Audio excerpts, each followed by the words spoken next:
So recently we've been talking about decluttering and how 2016 is going to be the year of decluttering. So took that idea home, and after the holidays we did a big cleaning of our apartment, and these are all of our pens, which is more pens than anyone could possibly use in a lifetime. So first I'm going to go through and see which ones work and which ones don't, and then some of them I'm going to bring to furnace. Because we go through Sharpies and pens and stuff in the warehouse really quickly. And the rest of it, I think we're going to donate to a charity that gives pens and pencils and teaching supplies to teachers. Yeah.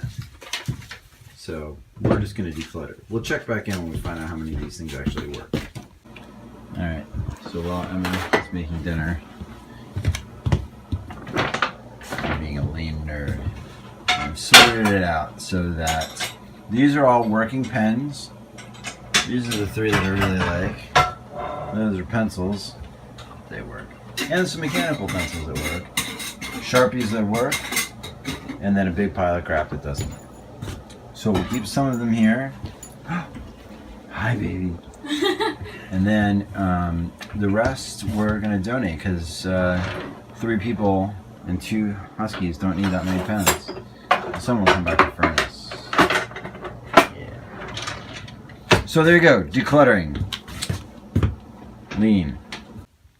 So we found a charity called Right to Write, which gives pens and pencils to kids in developing countries and kids in impoverished school systems.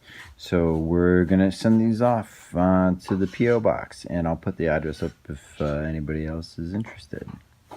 So we're decluttering, we're lean, and we're helping others. We're paying it forward a little bit.